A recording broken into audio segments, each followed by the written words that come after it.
Good afternoon. Obviously, disappointing game last night that we weren't able to kind of close it out and finish it off the way we wanted to. Rolling through the film here, grinding it out today. A lot of corrections, a lot of adjustments, a lot of things to look at on tape here that we got to get fixed. I think there was some good football on tape too. There's some positives from the game that we can build upon. But certainly, the goal for us is to win and go out and execute for all 4 quarters. I think the guys, they did a good job of trying to prepare for the game and get ready to go. Certainly, it's a long trip. We're going to go out there and we got to perform. But they did a good job through the meetings this morning and just understanding that this is a process that we go through to try to improve and get better. And certainly, we all had opportunities last night. It starts with me. I got to do a better job in a lot of those situations, just making sure that we execute better. And, I think there was a lot of plays on the field that we really could have had go the other way and things would have turned out differently. But our goal is to try to not put ourselves in those situations. Our goal is to try to go out and play good football for 4 quarters and not have to rely on a play that could go either way or a 50-50 play to try to win. So, from that standpoint, we just got to keep pushing forward. We obviously have a huge week coming up. It's a great opponent coming in here. So we got to learn from today, get our corrections right, and then turn the page and start studying again and get ready for the Chargers. So certainly have our work cut out from us from that standpoint. So I'll take any questions you guys got. Matt, you outside yourself put a big emphasis. You put a big emphasis on special teams. Were you a little bit disappointed looking back at the tape? You had the fumble, the block punt, some penalties, and some of those things associated with special teams. Is that an area you need to clean up? Yeah. I think generally, with the team right now, I'd say we're all disappointed, which is probably true because we didn't come out with the win. But I think there's certainly true statements there as far as special teams. Some plays in there that we need to do a better job of overall. Penalties are a big part of last night in all 3 phases. Special teams included. The return game for us, we got to do a better job with that. We had the turnover in the red area, which we were fortunate to just keep that to a 3-point situation there, and then obviously the block punt, which is it's a pretty critical situation in the game. We want to try to go down and pin them and put them on a long field and make them have to drive and go score, with minimal time. So certainly those are areas we gotta, we can't have plays like that and expect, for the outcome to be the way we want it. You pride yourself on conditioning. You've said, I think in the past, you want to be the best conditioned team in the NFL. A lot of plays in last night's game. Yep. Obviously, looking just at the 4th quarter and the way that went. How did you like the conditioning aspect of your team down the stretch? Yeah, I think we almost had like 90 plays on either side of the ball, and along with special teams, so there's a lot of plays in the heat and all the rest of it. I think conditioning for us is something that is that we build and we go through, and there was some good guys out there that were in really good shape and running around and playing fast and all the way through, and some guys that still need to work on some of their conditioning and reps, and all of that goes into the factor of the early part of the NFL. It's something I think we've talked about a lot with training camp and the minimal amount of practices that we get, along with the reps that we actually take in the preseason games. So it is a build-up process through the course of September where we're trying to get guys acclimated to trying to play a full football game. And, we got caught in a situation last night where both sides of the ball played a lot of snaps, and that's probably a lot more than what most teams did at this point, this week. So for us, we're going to continue to work on it and keep pushing. I think the guys, like I said, for the most part, I think a lot of the guys out there were, in really good shape and running around and pushing through. So, but it's a lot of snaps. We gotta cut down on the amount of snaps. Is that part of the reason why Kevin Strong played so much kind of late in the 4th quarter and overtime, which is maybe a time when you think that you'd have some more experienced players in there versus the guy in his first game? No, Kevin, he was slated to play a lot through the course of the game. He's also a little bit of a different bigger body. He's kind of an in-between bigger body, which kind of gives us a little bit of a different package maybe if you per se with him out on the field, especially in those situations where the ball's moving fast. It's a different type of game when that happens. So, but he was, playing through in the rotation as far as that was concerned. But certainly as part of the things that we saw coming out of training camp, he played a lot in training camp, had a lot of good reps in training camp, and we felt like he was in pretty good shape too from that standpoint. He'd be able to go out and play fast. When you dissect and self-evaluate the 4th quarter, obviously, do you look at either conditioning or did you guys back off a little bit aggressive-wise, rushing Kyler Murray, and even on offense? Do you think you backed off a little bit aggressively when you look at it? Sure. We definitely didn't back off from a standpoint of play calls or anything like that.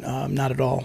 We know how dangerous he is. He's obviously a great player. Was a great, college player and finished off the game, really well last night. So from that standpoint, though, just they made some good adjustments. We tried to adjust and match some of the things they did. Give credit to them. Give credit to Larry Fitzgerald. He's a Hall of Fame player for a reason. He made some pretty amazing plays and catches, and that's what he does. And certainly that got them going a little bit and gave them some great field position to take advantage of. So, but really for us, it's just coaching and execution. That's the bottom line with it, as far as that's concerned.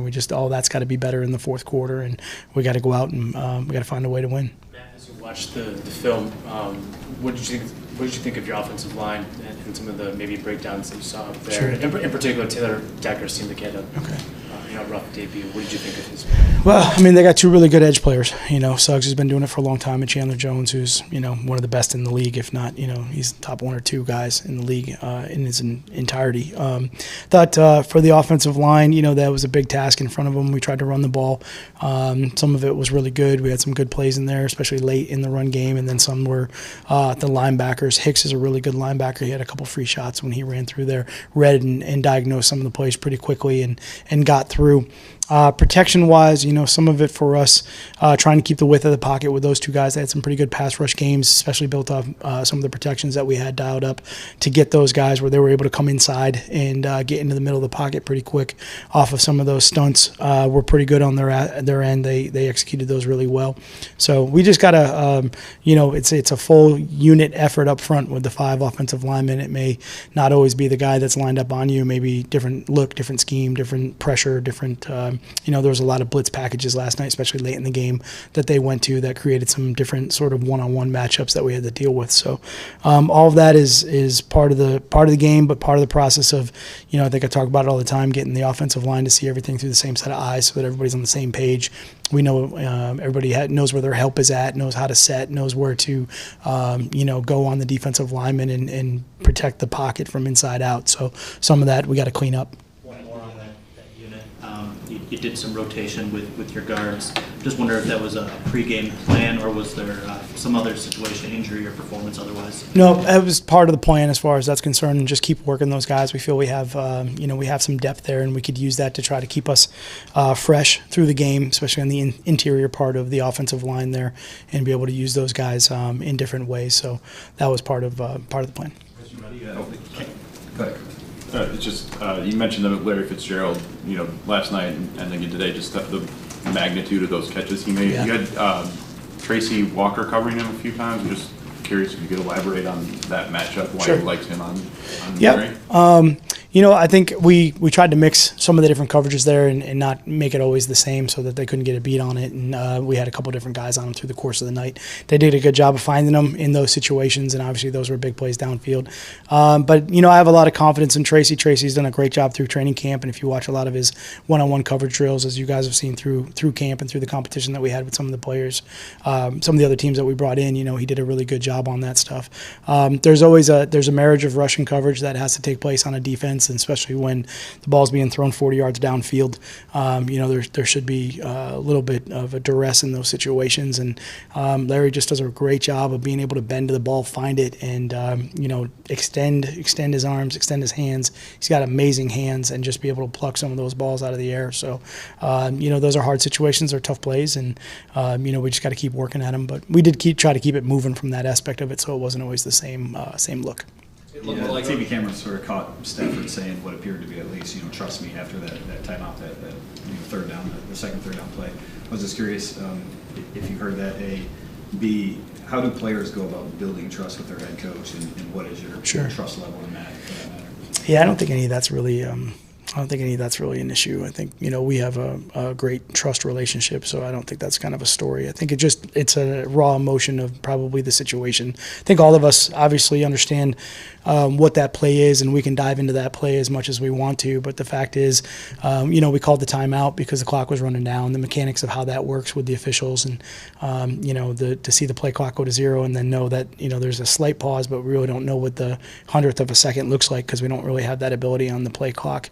it's better to be in a 3rd and 5 than a 3rd and 10. And, there's a lot more plays in the game that come up after that play and even before that play that could have made a difference. So it's never one play. It's certainly just one of those plays that is out there that you look at and say, oh, well, that would have been a great way to end it right there. But it isn't, and we got to line up in the next play and just get lined up and go. And that's what we do. It's just next play mentality, and we got to keep executing all the way through. And so for us, if we're not relying on just the one play. It was a series of events. We missed the next one, and then we had the punt block and the rest of it from that standpoint. Absolutely. And I didn't just mean the play. I guess I just meant the trust in Stafford. Like, what has he done to earn your trust? How much do you believe in him and his ability to see everything that goes on at that position? Yep. And I mean, it just sum it up like 1,000%. Like, it's too long of a conversation. I think through the course of multiple different conversations and media sessions and all the rest of it, I think everybody knows how much I think of, how highly I think of him and trust him. So there's no issue there.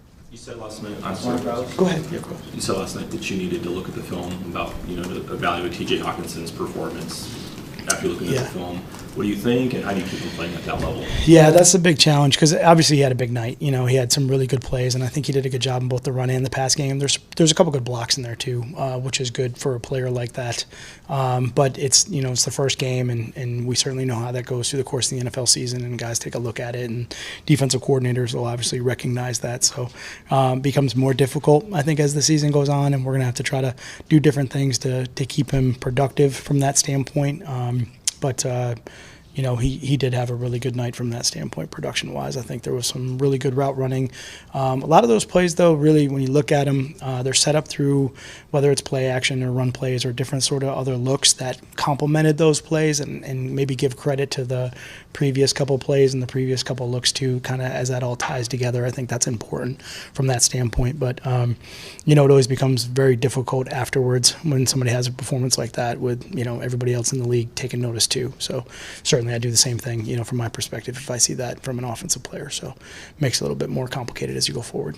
Matt, I was curious at the a couple more. At the end of the game, Matthew had the pick that was dropped and probably salvaged the tie.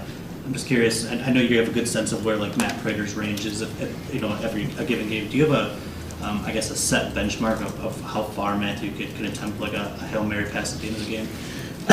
Yep, we do. We know about where the range is, where we got to get to in order to kind of launch it downfield. He's got a very strong arm, so we're confident in that end of it. No, it's just but it's we're trying to get those chunk plays and get down into a good position. You certainly don't want it. The farther it is, the more he's got to hold the ball, the longer the timing of the play. So you're trying to get down as close as possible in those situations. That particular situation, we're obviously trying to get the ball towards the sideline, the best we could, before the game ended. I guess that distance is strategic information. That would, yeah. Justin, last one. I'll come back. It wasn't a loss, but somehow it kind of feels like it, and the fan base is obviously. How did you wake yourself up this morning, come to the office, and talk to the guys about, hey, you didn't lose? Yeah. Well, we don't go to sleep, so we just kind of flew back first and just kind of go right at the game. It's not, it's tricky. Today's a tricky day with that sort of stuff because there's only one goal, and that's to win. And when you don't win, everything else really doesn't feel the same. So I think the biggest thing for our guys was just to, understand that we had a great opportunity to win the game. We didn't finish that off. We have to finish the games better. I think there's a lot of plays in there, starting with myself, where we could have done a better job to help us win the game. I think everybody in that room feels that way. I think that's the disappointment, I would say, is something that I don't want to say I'm proud of, but it shows me that everybody cares a lot about winning, and that's a good thing because that'll push us forward as we go. It's real important that that everybody's out there just trying to work really hard. And I think honestly, the group is really trying to win for each other. I think they really care about each other a lot. You can see it, you can feel it. It's not going to help us win, but it does help us give that effort to try to go win, which is important every single week. So, that part of it, I made sure that those guys understood that this morning too. That's important. Sorry, one more. Going back to Dave's question about the trust level with Matthew and just after seeing his frustration on the sideline or after that timeout call, is that something, or is there a case where you go and you seek him out and you guys kind of talk and have a little one-on-one about that? Is that important to do? Yeah, we talk all the time, a lot, one-on-one, group, all of it, and we have those conversations. And certainly, what's one of the things I enjoy the most being in this position is that I actually have a lot of conversations with the quarterback in general, just all of them, in situational football and situations and why we do things and what happened here and what do you feel or how did you see this, and because I think the more that we can just understand, both sides of it, then the better we can be in those situations. So certainly I think after the game, there was a lot going on through the course of the game and managing the rest of the fourth quarter and then into overtime wasn't maybe a particular situation right then at that moment, to go over as kind of we were dealing with some other things in the other two phases of the game. But certainly after the game and then today and go back through it, we'll always have those conversations. We'll certainly circle back on all those. Okay. Thank you. Looking forward to LA now. We're going to prepare for them. Like I said, we're going to make the corrections off the film, and we're just going to look forward now to LA. So we give Arizona credit. They have a great squad over there now. That game is over. We're putting that behind us, so now we're moving on to LA. How much of a feeling, though, of this was a game you guys really needed on the road against a team that looked like you guys were more talented than? I feel like every game we need, whether it's home or away. So honestly, we just got to use this as ammunition just to bounce back and just to come back from it. You played 88 snaps yesterday. How are you feeling today? I'm a little sore, but it's all right. I'm gonna go cryo, get some treatment in, and I'll be all right. That matchup with Larry, what did you learn about your own game in that matchup? It definitely showed me that I could definitely play with the best of the best, but it definitely showed me I still got a lot of work to do. So, like I said, I took a lot of good things from it. I made a lot of plays, but I took a lot from it that I left a lot of plays out there. So, the main thing with me is now I just go learn from the mistakes and prepare for Phillip Rivers and the Chargers. How much are you able to take away against defending somebody against like Larry Fitzgerald that's been doing it for as long as he has been? I mean, you can take a lot from it. He's a Hall of Famer. You take every aspect from it, from where he understands where the ball is at and just all types of different aspects. So you just learn from this game and you just move on from it. Coach said earlier that he kind of likes how upset everyone is. It shows how much you want to win, and it may not help you get that W, but he likes that feeling. Yeah, the whole team, we're full of competitors. We have a great group of guys who always want to win, and whatever it is, if we're trying to race to the lunchroom, we're gonna race. So honestly, we just want to compete in everything, and we hate losing. We're all sore losers, so this one hurt us. We felt like we had the ups, and like I said, they came back and they had a great scheme and they outfought us. So in the end, we just gotta learn from it and just move on. How do you not let this linger in this locker room? Easily, like I said, we just put it back. Just like I said today, we're gonna move on, and now we're looking forward to LA. We can't sit back and worry about what happened in the game. We just look at the mistakes, we correct them, and move on. Prepare for the next week. Proportion. He wasn't directly saying me. He said what everybody else already knew. I wasn't out there much in the fourth quarter because I wasn't in the defensive sets that were out there on the field. We had an 18-point lead. We had our defensive guys on the field to try to preserve the lead. So it wasn't a situation where I was tired. I played 26 snaps. Damon, when you're up 18, things naturally change in the mentality in a defense, not even consciously, but just you back off a little bit? Or no, you don't back off. You try to extend the lead, whether it be on offense or defense. So in that situation, the offense isn't typically going to run the ball. So that's why you didn't see much of me in the fourth quarter. But no, we're in attack mode. To what extent does this feel like a loss more than a tie or anything else? Well, that's exactly what it is. It's a loss. You can't look at it in any other way. We didn't get a point in the win column, so for us, it's a loss. How do you pull yourself back up from that, or is it any tougher because of the way you guys had the lead 18 points in the fourth? Well, we just got to get back out there and know that the Chargers are coming in the building and they don't care about what happened next week. They're trying to get a win just like we are. So we got to put that game behind us and learn from it quickly. I'm sorry. You said it was more mental stuff that you did. So what are the adjustments this week? Just try to lock in. Anything that you did in that fourth quarter of that game where you could have did better, those are the plays that you focus on the most, not so much the positive plays. You look at those to learn from those as well, but it was just mental mistakes that we did last week that we can't have again. Are you able to appreciate, though, how well you guys played? Not at all. Not at all, because, again, we didn't come out with a win, so I don't think anybody should be feeling good. Were you Kyler Murray looked shaken for 3 quarters, and then all of a sudden he becomes pinpoint? Does that surprise even a veteran like you that a rookie like that? I mean, no, not really. He's the first overall pick. He did exactly what he did in college. I mean, he's always been poised and under control in the pocket, and he was just able to put it together in the fourth. The defensive line, we all think is the strength of this team, and Mhm. you guys maybe do too. Disappointed that that was part of that what broke down in the fourth quarter?